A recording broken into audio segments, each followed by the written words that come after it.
We're here with the Inspector General of Police, the DCI, and my colleagues, the PSS from the ministry.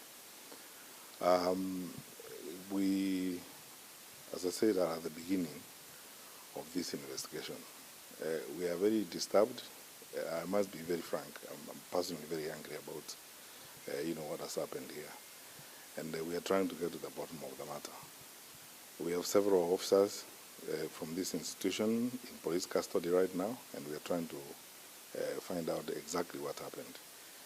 We've gone to the place where the escape allegedly happened, and we have formed certain opinions. We don't want to discuss that because we do not want to interfere with the work that the DCI is doing.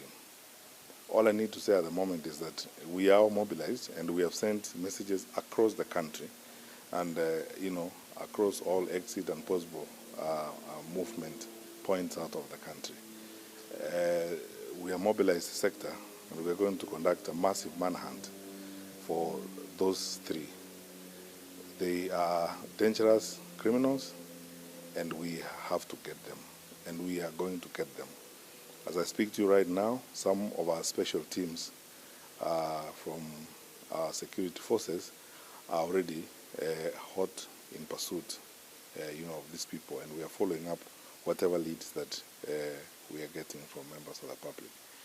What I would say at the moment, two critical points I need to make. One, we will conduct a very thorough investigation on this matter. That's why we are all here.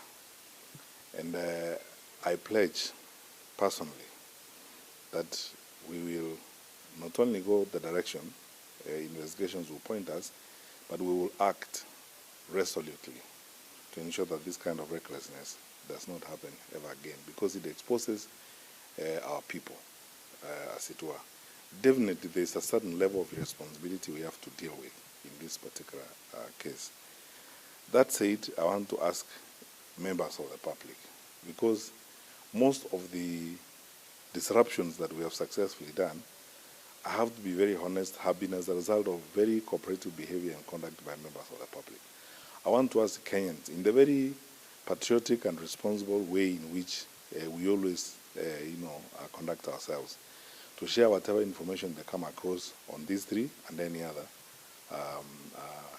individuals they may suspect amongst them. Go to the nearest police station, go to the nearest security officer and share the information. We will protect your identity, and we will act responsibly. But that said also, I need to be frank with each other, with all of us, that we are living in very interesting times. I have to be, honest. We are living in very interesting times. All around us, we are surrounded by very challenging environments, across, what's going on in Somalia, what's happening in the northern part of our country, and so on and so forth. And this has placed all of us in an unusual state of alertness. We even hardly sleep because we are, speaking to each other, contacting each other. This is a very tough time for the security of the country. And we cannot pretend that, we may not have a challenge and so on. I want to ask all Kenyans, wherever they are, to be conscious, to be security conscious in their behavior and in their conduct. The crowding that I have seen sometimes in social places, the irresponsible manner in which I've seen some of us are moving, particularly into entertainment joints and so on, without even caring, who's next door and so on, is something we have to be very careful about. We are living in difficult times. And usually, especially at this time, now we are approaching the festive season, between 15th of November and end of January, is a time of active socio-economic interaction across the country. People moving up and down, preparing for holidays, going out, engaging in social activities and so on.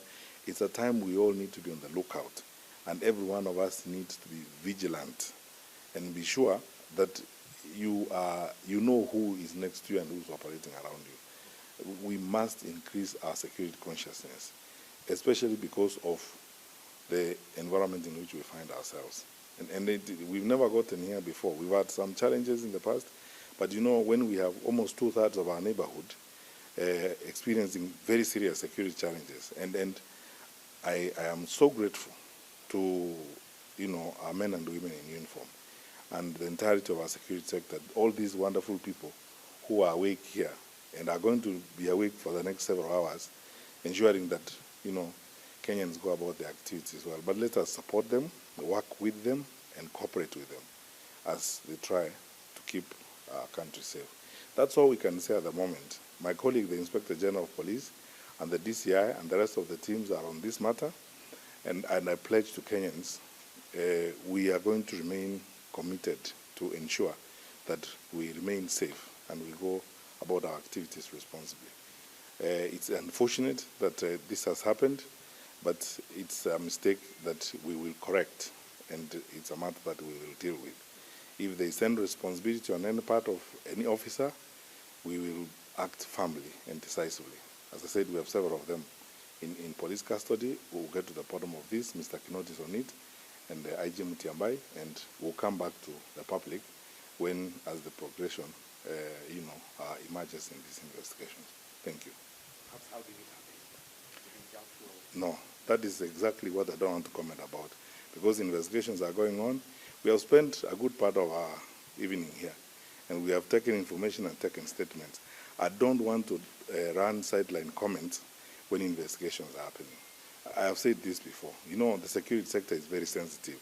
When our police officers are hot, in pursuit of suspects and they have leads and information, I cannot now go to the media and start describing things and saying things that we see. Just let's be patient. I know the need for to answer certain questions, but let's be patient and give these wonderful people an opportunity to do their work. And I'm personally happy that good work is going on.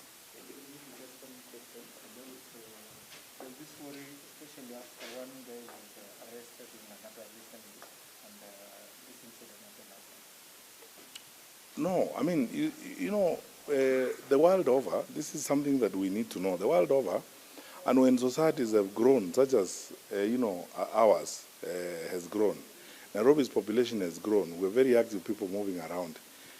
Terrorism is a reality that we are dealing with, all of us. It's a challenge that we are living with. All we strive all the time is to make sure that we are ahead of the criminals, as it were, and we can disrupt whatever actions they plan.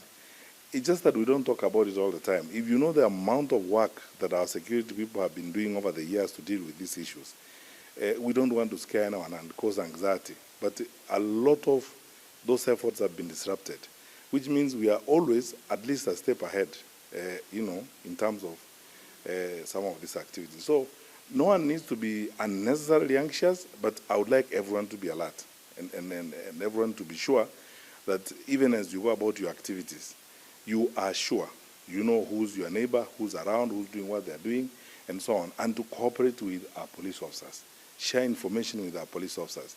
We are as safe as we are conscious ourselves. If we know what's happening and if we suspect something and share information with the officers, that keeps us safe. So that's fine.